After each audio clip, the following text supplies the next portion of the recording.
Now that we have discussed our mind map, so this week's learning outcome is that we will see why do we study finance, type of firms, then taxation of corporate earnings, corporate objectives, and corporate financial decisions and capital market, and some other topics that we will be discussing today.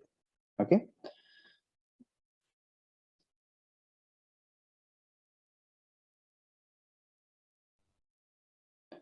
Now the question is, why do we study finance? So this is the main question. As we can see, finance and financial decisions are everywhere in our daily lives. So just say if we are investing our money in the banks or we are borrowing from someone. So these decisions are everywhere in our daily life, and they are there based at an individual level as well as at business level. Okay, so when we make the financial decisions, there is a principle that we should remember, that is the valuation principle. And just now I have discussed that when I say the valuation principle, it is actually the comparison of benefits versus cost. So this valuation principle is really helpful, because once we understand this, we would be able to better take some better financial decisions. Okay, so this valuation principles we have to remember, and this is the principle that we will learn in our week 2 and 3. Okay, next is we need to understand what are the types of companies, because this is corporate finance, so we are studying companies, not individual. So we have to see what types of firm do we have. Okay, so we have sole proprietorship, partnership, and then corporations. And these are the form of businesses that you might have learned some in other units as well. But since these are self-explanatory, so I would spend less time and will try to explain things, further things in detail. Okay, so first one is very simple: sole proprietorship. That is a business that is fully owned and usually managed by one person. Just one person is the owner, and it is very easy and straightforward to set up. So okay, I mean, this is a very good point for this business.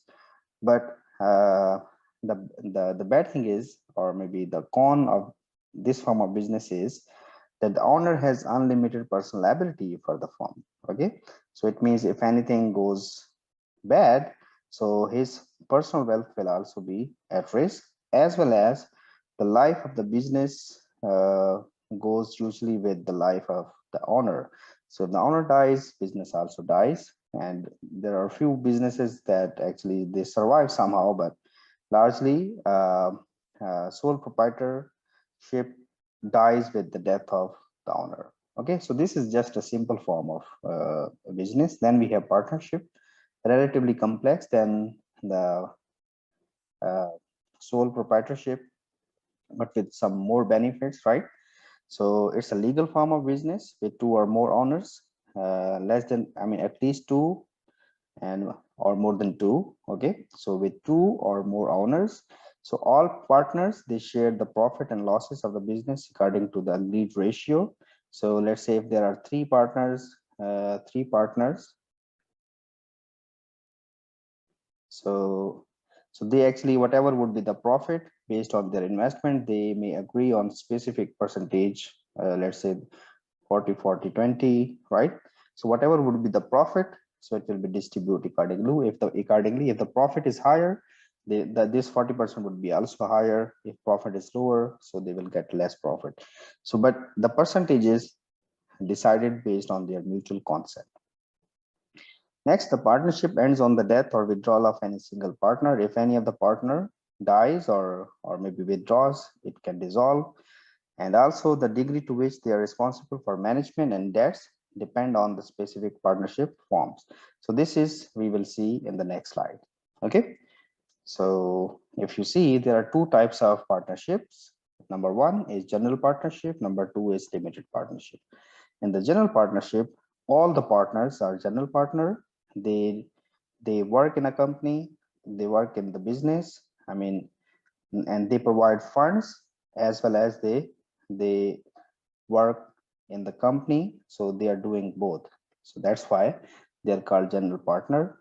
So all owners share in both financial and managerial responsibilities. All partners are liable for business debts, unlimited liability. Okay, Next is limited partnership. We have one general, mean the person who will be responsible for the management of the company as well as some resources. And then we have limited partner. Limited partner are the people who do not participate in the management of the company, but they're only responsible for, but they invest in the company, and they are only responsible for the amount that they have invested in the company. So they're not personally liable for the firm's debt, and their ownership interest is transferable. Okay, so if you see in a limited partnership, we have one general partner, okay, and we have one, and let's say one limited partner. Okay, so this general partner, as we have learned, so he is liable for the business debts, so he has the unlimited liability. Okay, but this limited partner, this partner, he does not have uh, uh, personal liability, so he does not do that. So he is also not taking part in the company, so he will just invest and take the profit. Okay, so as you see, have no management authority, he does not work here, primarily contribute only funding, just gives the funding, are not personally liable for firm's debt, and their ownership interest is transferable. Yes, it can be transferred. So since these are some legal forms of things, so maybe I will not be discussing that much in detail, so I will try to focus more on the finance part. Okay, but these, for further details, you may do the reading on what are the uh, requirements in limited partnership, and what things are under in the hands of general partnership, general partner, and what are the things that are in the hands of limited partner. Okay, so these are just uh, the matters of the formation of these companies or for businesses. Next, I mean, the most important one is the corporation. In the corporation, they have three distinct characteristics. Number one, they are separate legal entities, separate from the owner. Previous work, they were not separate, because if the company gets bankrupt, so general partner or the sole owner, they have to pay the obligations from their own wealth. But if the company goes bankrupt, company will be liquidated, not the general partner, or sorry, not the owner of those companies, because they have the limited liability. So corporations, as compared to sole proprietorship and a partnership, they are separate legal entities. They pay their own taxes, okay, and they're different from their owners. Number two, they have limited liability. The owner does not lose all of his wealth if the bank gets bankrupt. So he will just lose whatever he has invested, or he had the share in the company. Okay, corporation have separate ownership and control, as owners are rarely managing the firms. So this is a company. So managers are normally, the companies are run by managers. The people who provide the funds, they do not manage. Okay, so these are the principals that they provide money in the company, and these are the agents called managers. So they are responsible for using their funds.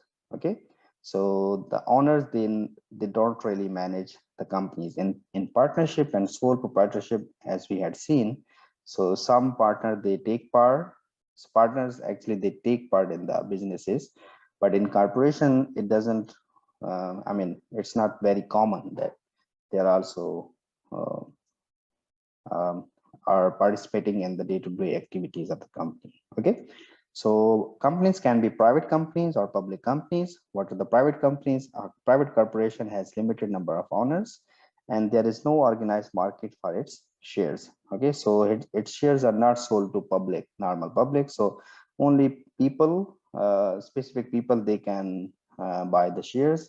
A public companies has many number of owners, and its shares are open to public. And what are the platforms for the public where they can get the shares is the stock market. Okay, so it means that a public corporations, if I want to buy the share of Apple, I can buy that. Okay, so because it's a public company, so I can go and buy that. But let's say there is another company that is a private corporation. So if I want to become the owner or maybe shareholder of the company, I cannot be that, but in public company I can do. Okay, so the corporate finance, when we are basically discussing the scope of the corporate finance, largely we are discussing the issues related with this public corporation. Okay, so corporate finance actually targets this part of the this type of the company. Okay, not partnership, not sole partnership. Of course they also make those decisions, but when we are studying the models for investment, for financing and dividend policies, we are largely discussing from this public corporation point of view. Okay, because these corporations, they are run by managers, but the principals, they provide the funds. So we will see that what are the things. So please remember that the public corporations are largely the focus of corporate finance. So if you see, so the percentage of businesses and percentage of revenues. So as you can see there, in totality, 71.8% of the total businesses are comprised of sole proprietorship. Then there are some other forms of businesses like excuse me, limited liability companies, partnership, and corporation. So corporation is the second highest in terms of form of business or percentage of business. But if you see the revenue, corporation is earning a lot of revenue compared to other forms of business, and sole proprietor is actually is the least revenue generating form of business. Okay, so this is just a comparison. So now let's see what are the taxation in the corporations. So let's see, you are a shareholder in a corporation in this company. Assume that you are a shareholder and I'm a shareholder. Let's say this is a public company. Okay, the corporation earns $5 per share before tax. So it means this company makes some profit of $5 per share before tax. It means earnings before tax. After it has paid taxes, we don't know how much is the taxes that are paid. We don't know yet. It will distribute the rest of its earning to you as dividend. So whatever is the remaining here, it will be distributed to you as a profit, in other words, dividend. And the company gives you some amount as a profit. For me it's a profit, but for the company it's a cost. Okay, so for the company it's a dividend decision. For me it's also a dividend income, but for company it's cost. For me it's a profit. Okay, we make the simplifying assumption, but should note that most corporations retain some of their earnings for reinvestment. So what is that in my assumption? It means whatever is left here is retained earning. Okay, will be whatever is the earning after tax, not retained earning, actually earning after tax. It will be distributed to shareholders, 100% of that. But in reality that is not the case every time, because some companies they distribute 50%, 50% let's say they keep. Okay, so that is not the case. But for assumption we are taking 100%. The dividend is income to you, so you will then pay tax on these earnings. So once you receive this X amount, then you will pay some tax. Okay, so this tax would be your income tax, and this tax is income tax on company. This is the income tax or personal tax that you are paying. So company is paying, you are paying. Okay, okay, the corporate tax rate is 40%. So it means that the company will pay 40% of the tax on this 5 per share, and your tax rate on the dividend income is 15%, and you will pay 15%. So there are two taxes that are being paid on this profit, that is 40% corporate tax and 15% income tax. Okay, how much of the earnings remains after all taxes are paid? First of all, we will see that tax is deducted from the company first. So 5 per share, if you pay 40%, how much is remaining? 60%. So that's why if you see this is 60%. Okay, so remaining is 3. So 60% of 5 is 3. So this 3 will be distributed, because the answer would be 3. So this 3 will be distributed to the shareholders, and then he will pay, and you will pay 15%. So he will pay 15%, remaining is 65%. sorry, 85%. So if you see, this is 85%. 85% of 3 is 2.55. So how much is the tax that is paid in this form of business? So that is 5. Okay, it's 5 multiplied by 0.40. So this would be the amount. Okay, that is making 2 actually. Okay, and plus 3 into 1.05, 3 into 1.015 or 0.15. So this is the amount 2.55. It means that corporate tax is 2 and this is 0.55.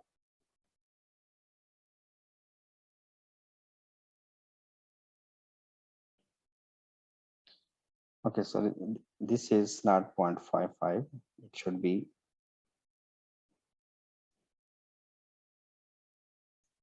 2.45. Okay, so this is a typo to here, and if you multiply this one with 0.15, it will be 0.45. So 2 plus 0.45, it will be 2.45, and effective tax rate is 49%.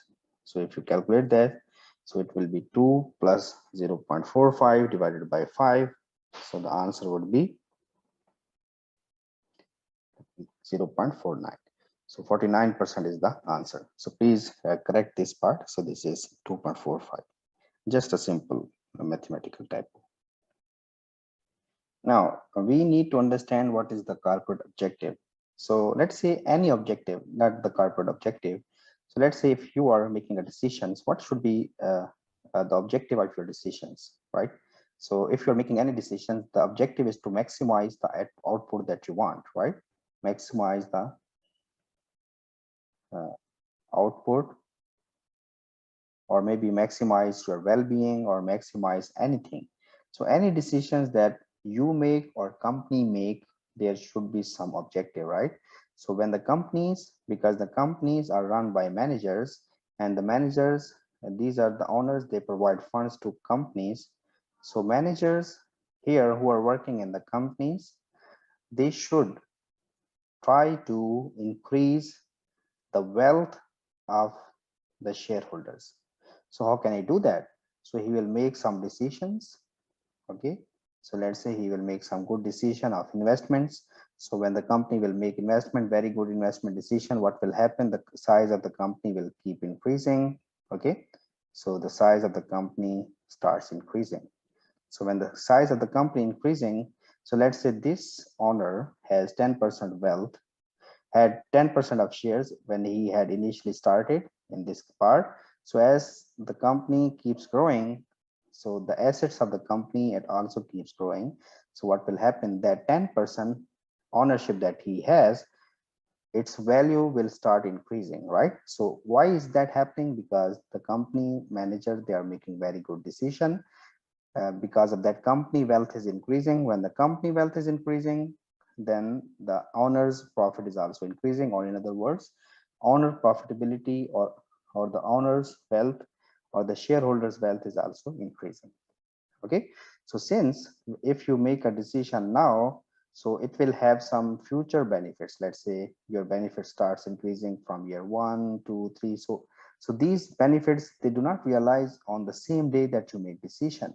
So of course these decisions, they get the outcome in some years. So that's why the purpose of the finance manager should be to increase the wealth of the company, so that the future, so the wealth of the shareholder should increase.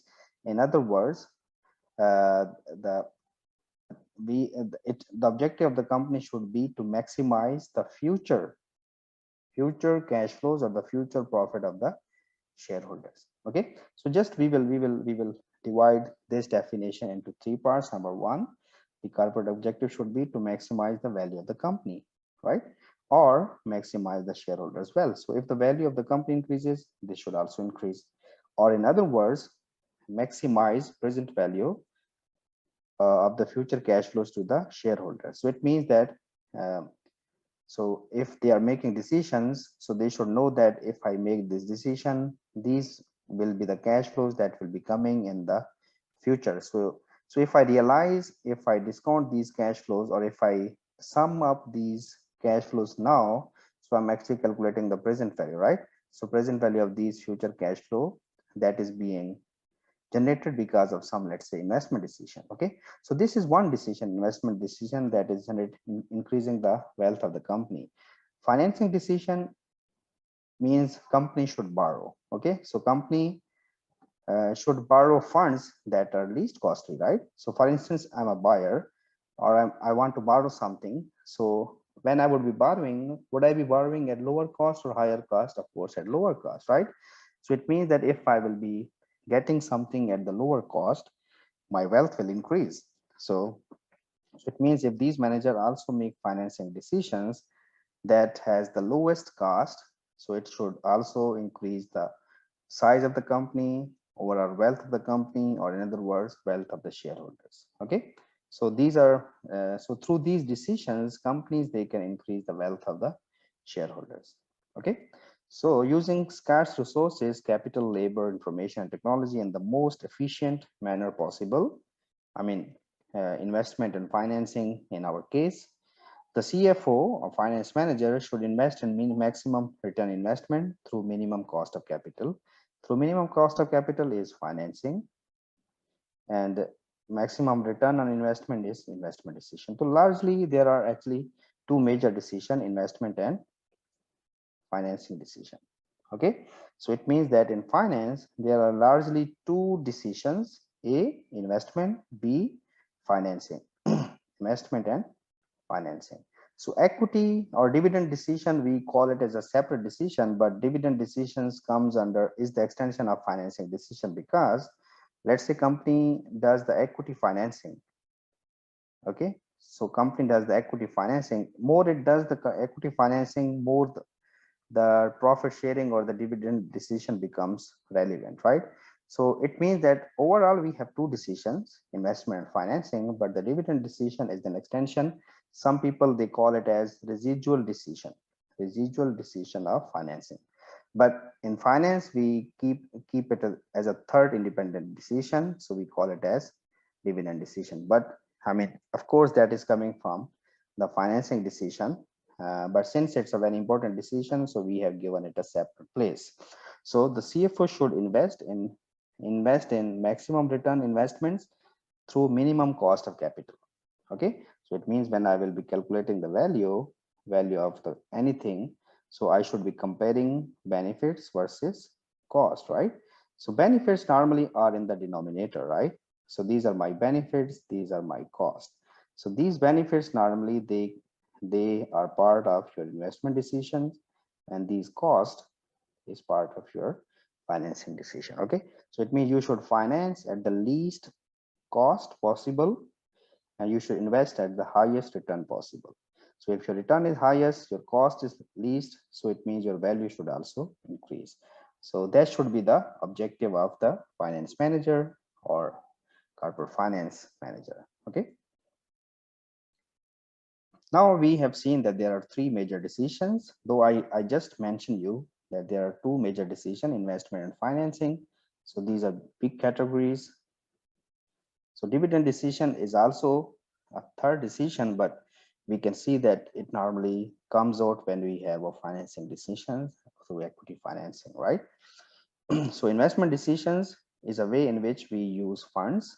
Okay, so as if you see the balance sheet, we have assets, we have liabilities plus equity or capital, I would call.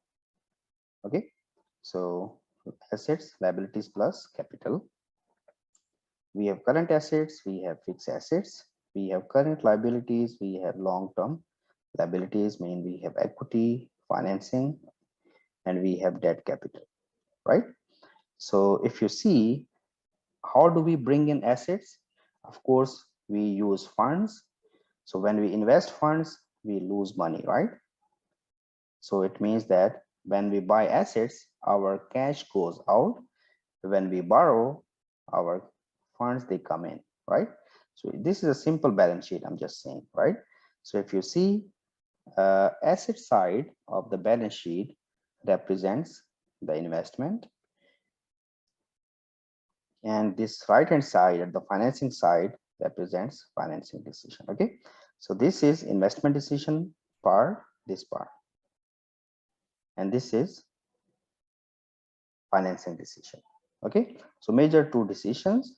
uh, so if you look at the balance sheet, right, so fine, so as investment means how the funds are allocated, means what type of fixed asset are we going to buy. The objective is to generate a return to investors, higher return with lower risk. Financing decisions, the mix of funding obtained from capital market mix. Why mix? Because we can use some of equity or some of debt to bring in some funds, okay, from the capital market with the lowest cost capital structure, the proportional holdings of equity against debt. So managers should make a decision that how much equity should be used to get some funds or how much debt should be used to get the debt. It should be 100% equity, 100% debt, or what mix is better mix that give us the least costly cost of capital, right? And then the dividend decisions, once we get the profit through these our real assets. So these are actually real assets. Okay, I'm talking about the real assets. Once we generate the funds, we distribute it to the shareholders. So this is called dividend decision, relates to form in which returns are passed on the equity holder. So as you can see, these two decisions, they make more sense, but dividend decision is also, I mean, a very important decision, but it is related to financing decision. Okay, so these are very important decisions, and we will see that why is the dividend decision important in week 11.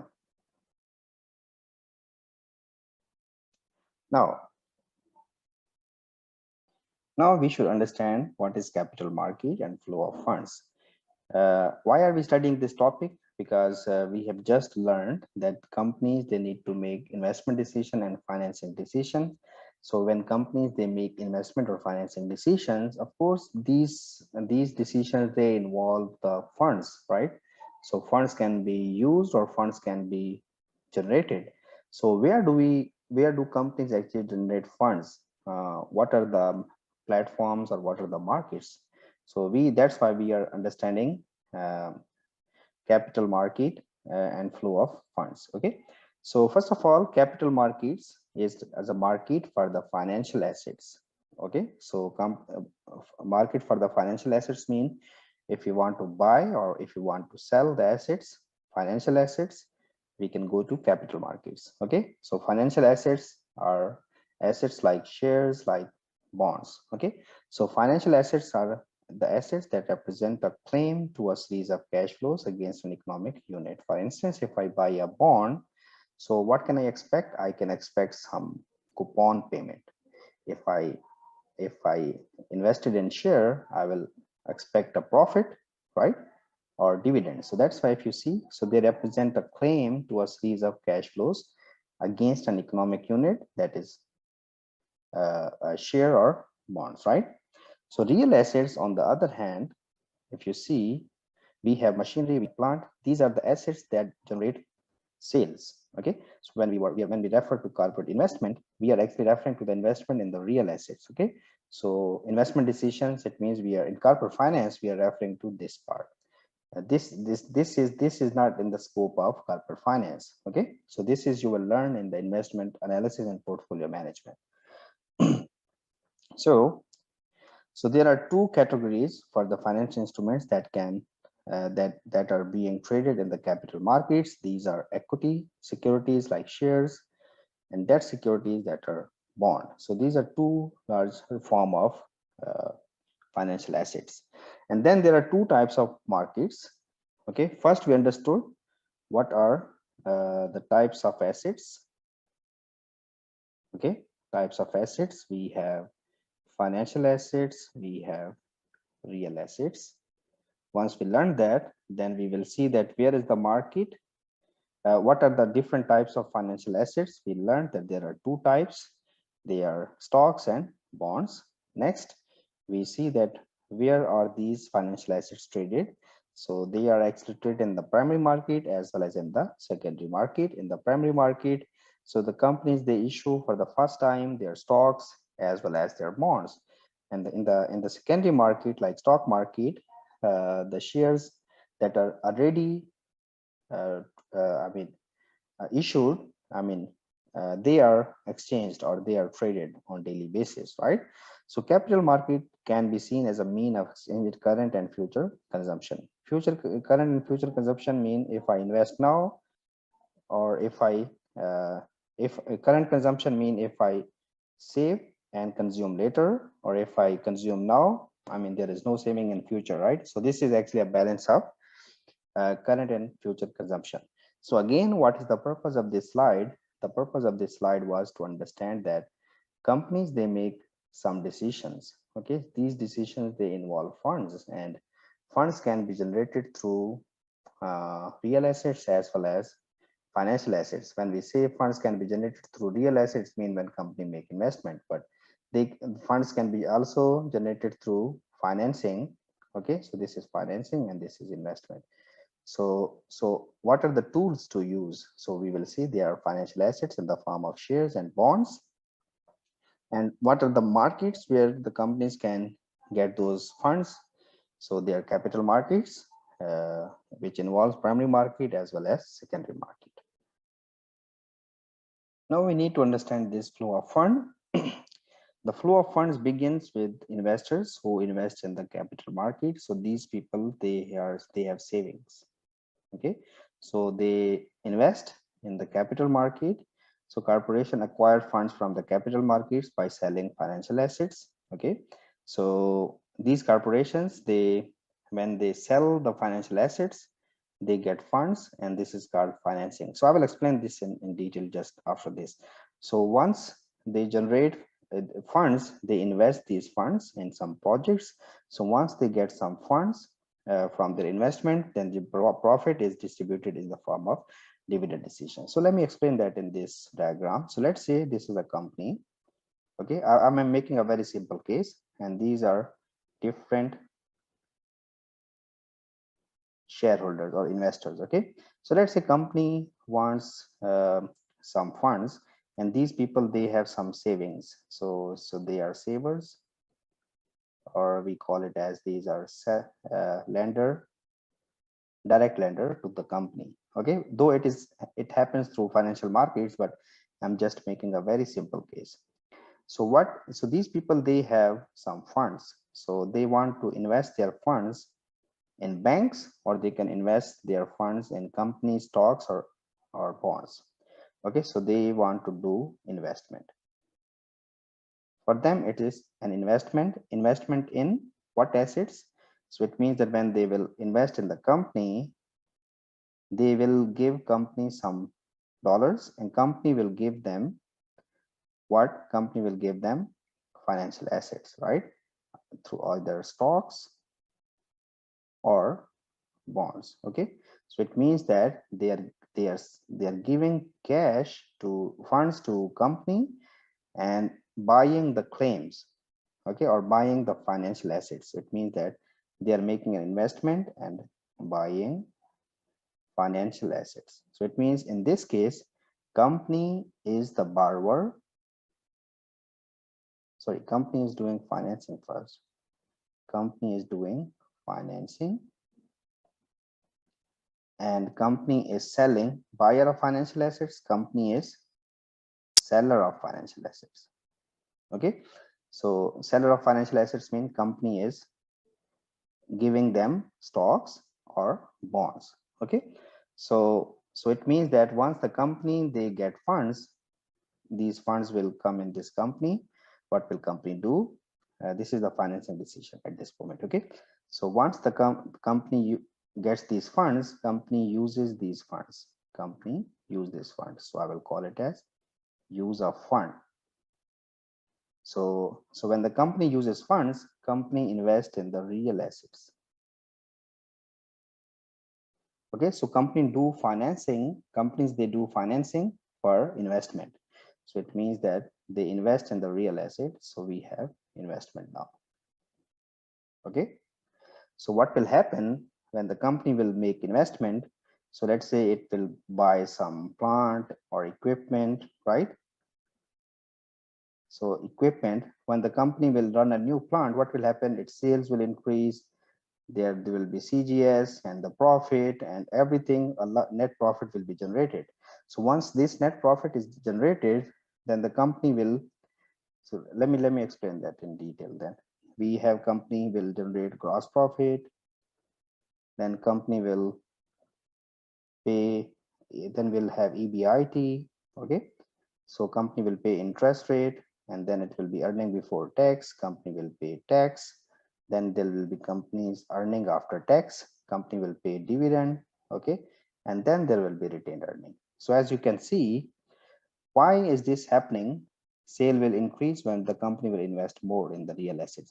Why did the company invested more? Because company got some financing, right? From where company got the financing?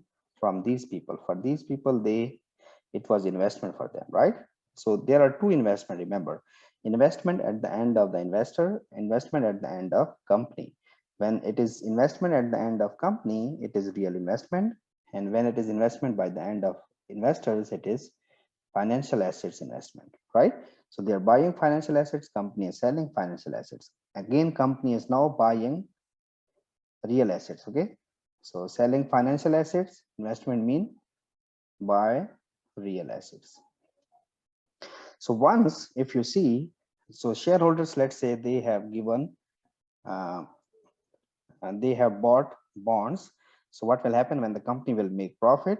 Company will pay them their interest. Since the bondholders and debt holders, they have the similar characteristics, so they will be receiving this interest. Okay, so it means why have they invested?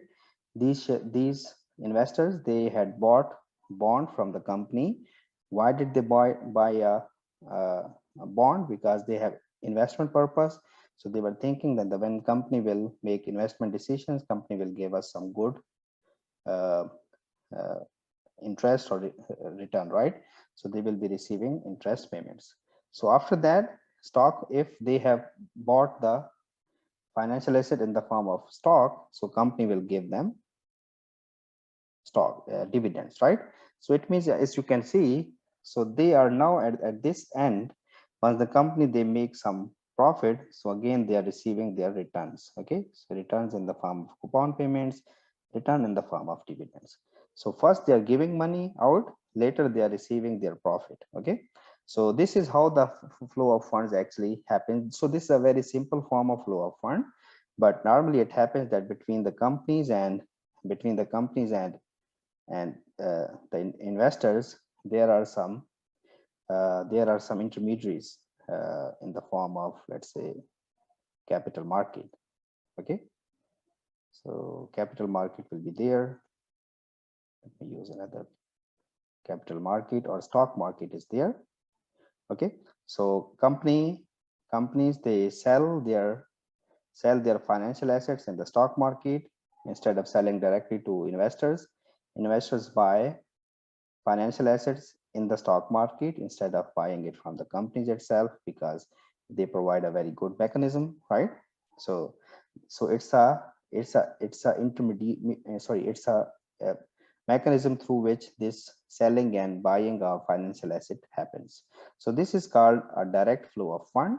Okay, as you can see, where the capital market actually helps you to, financial market helps you to um, uh, uh, to connect the buyers and sellers. And then there is another form, indirect finance, where the lenders they give it to financial intermediaries, and the companies they borrow from the financial intermediaries like banks, some financial institutions.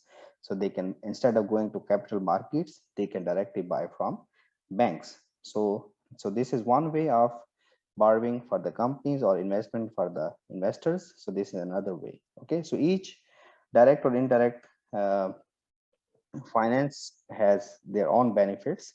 So first of all is, if you see this one, normally when the companies they have very lower information asymmetry, so they will go through the financial markets.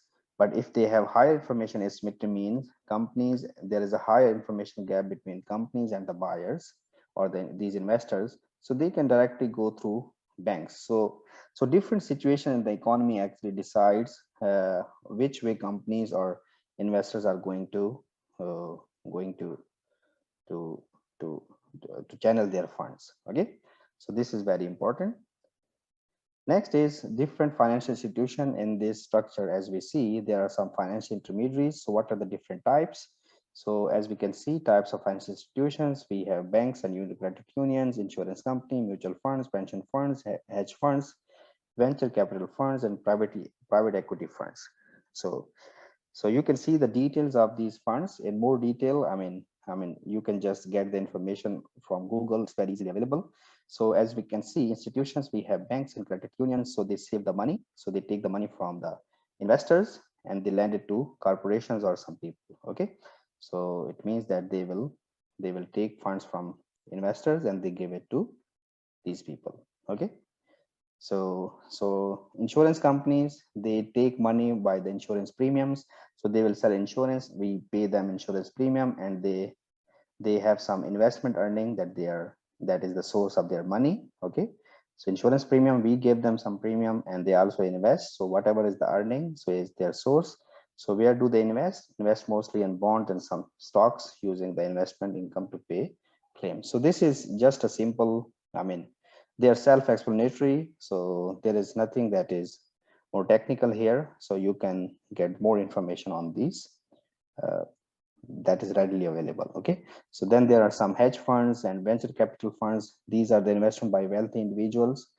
Okay, so they are an endowment, so they help the startups to build their business or entrepreneurial firms. So these are different forms of institutions that are working as the financial intermediaries for the bank. So for instance, I have an idea, but I don't have any financing. So maybe the venture capital can help me to get the funds. So I will sell my idea, and they will invest in my company and will take maybe 15 or 20% ownership in my company. So okay, I will maybe get the funds, required funds, and give them some ownership. Okay, so this is how actually I can get a financing, is if I am a entrepreneur. So these are different forms of institution that are helping channel uh, uh, the funds actually between savers and lenders. Okay, next is very important topic, that is agency theory. Okay, so before I explain the agency theory, you should know that there are people in the company. Okay, and there are some people who are investors.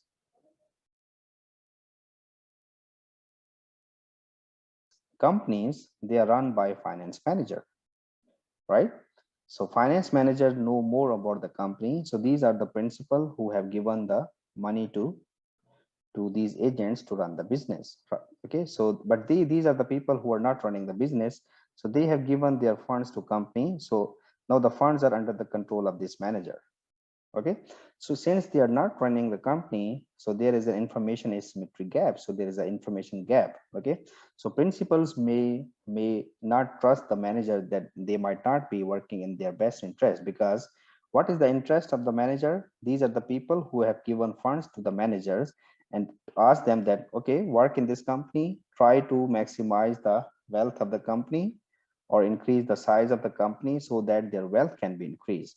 But but if the manager is doing that, that is very good, but it's not like that every time. So since cash is a very liquid asset, so he may or may not he may misuse the funds that are given by the principals, right? So it causes a information asymmetry gap or mistrust. So this is called principal agent agency issue, right? So it means that the principal, they have given them funds to allocate, to use them in a very good way, but they have mistrust that they are not using that properly. So when this mistrust or this uh, the conflict comes, we call it as agency conflict. Okay, agency problem. So agency problem is between agent and principal, because the principal, they think that shareholder, that the agent or the manager is not working in their interest. Okay, so it means that they are thinking that manager is using or misusing the funds that they have given to them. So it means that they are not, their interests are not matching. So he is not working in the best in their best interest, right? So that's why if you see agency theory, it was given by Jensen and Mackling in 1976. So information asymmetry occurs where the management, mean agents, have the advantage of access to information within the company that owners, mean these people, they don't have. Okay, so managers have most information. This results in the principal inability to control the desired action of the agent. So even if they want to control, they cannot do that because they don't know what is happening in the company. Okay, so agency cost, what is the agency cost? Every problem has a cost, right? So the cost resulting from managers misusing their position, as well as the cost of monitoring and disciplining them to prevent abuses. Okay, so what will happen? So these people, let's say this agent is not using their funds properly. So he is buying a very good apartment. He has increased his own compensation. So he is misusing the funds. He is enjoying the funds of the principal. So let's say if he has increased his perks, right? So he stays in five-star hotel, or maybe he is enjoying a very lavish life now. So any perks that he is enjoying other than that was agreed on, so that is a cost that is being paid by principals, right? So also, let's say the man, now what will happen, that these principals, they will appoint board of directors. So board of directors will be appointed to supervise these agents, whether, so these principal now will elect board of directors. Why? Or these are called watchdogs, to supervise these managers. So board of directors, they will now watch the actions of agents. So since the board of directors is another layer that is there, so it is also costing to whom? Principals. So because they also, there is also a meeting fee, there a meeting cost when they meet. Of course, company has to pay some funds. Maybe they they they also take some compensation from the company. So compensation, the meeting fee, meeting payments, or their hotel stay, whatever is given to board of directors, of course that is a cost to a company. Cost to a company is always cost to principal. So what is the agency cost now? The perks that are enjoyed by the agents, or another layer that is being billed to supervise the agent. So whatever is the cost here, so it is all because of the agency problems. So agency problem creates some costs. Okay, so agency cost, if you see the cost arising from the managers misusing their position, number one, this part, and number two, as well as the cost of monitoring and disciplining them to prevent abuse. So how can we prevent them? By appointing the board of directors. So these are not free people who will just do things for us for free, for principal for free. So they charge some commissions, or they charge some fee. Okay, so that is called the agency theory. So conflict of interest is principal, they want that the manager should work in their best interest. That should be to increase their wealth maximization. But manager has its own preferences. He is not working in their best interest. So it means there is a conflict of interest. So what are the different conflicts of interest? So reduced effort on the part of agent. So he's not working a lot. Excessive perks, consumption. So he is now living a very luxurious life. So he is enjoying excessive perks. Empire building. So maybe let's say a manager, there is a manager who is the owner, who is the manager of this size company, and another manager who is the manager of this big company. So of course, this manager will have the higher compensation, right? So it means if the company size increases, this manager will get more compensation. So it means that higher the size of the company, more it is good for the uh, managers in terms of its compensation, right? So it means that even if the projects are not good, even if the projects are not really good project, so they still invest. Why do they invest? Because when they will invest, the size of the company will increase. So when the size of the company will increase, their compensation will increase.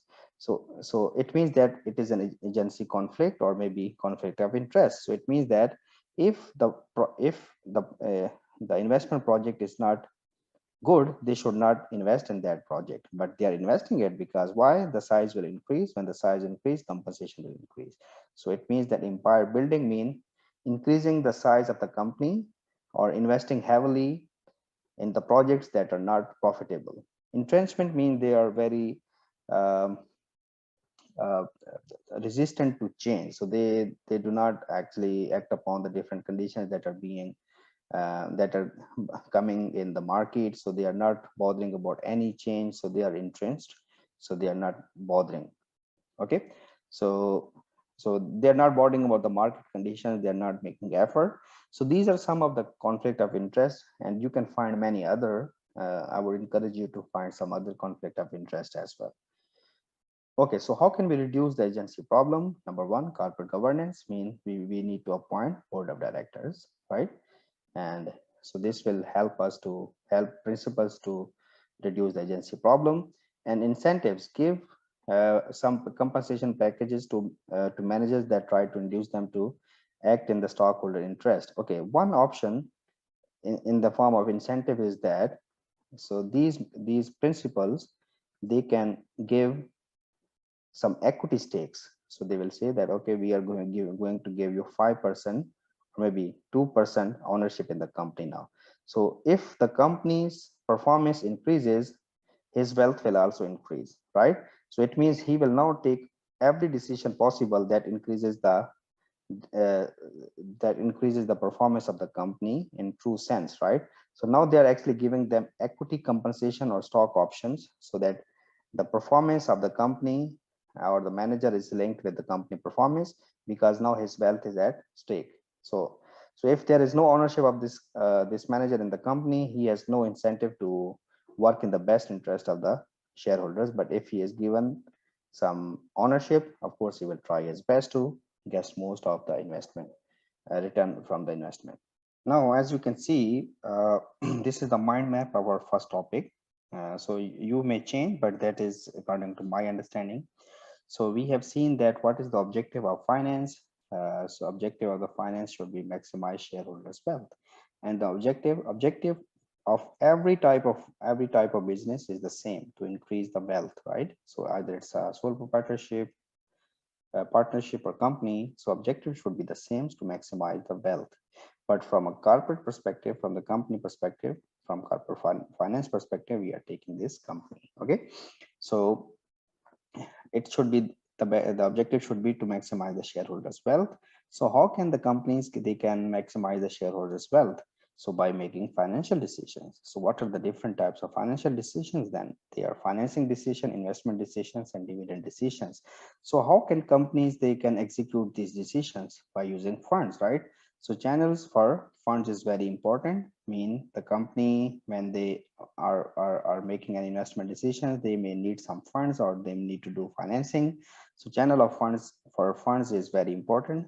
And for that, we have two different channels, that is direct finance and indirect finance channels. Okay, we'll follow again. So maximize shareholders wealth. How? By making the financial decision. So how can we make good financial decision? By knowing the benefits as well as cost of their decisions. We will understand time value of money and all of that. So if a decision is good, of course it is going to maximize the shareholders wealth. So if the maximization of shareholders wealth is not being achieved, so it means it could be due to some agency problem between shareholders and the managers, right? So that is called the agency problem. And why is and you can relate the agency theory and the mechanism to reduce the agency problem. So this is just a mind map, our first topic, that you should keep in mind. In next topic, we will understand the principles, and we will spend week 2 and 3 for the valuation, and in that we will study financial mathematics 1 and 2. Thank you so much.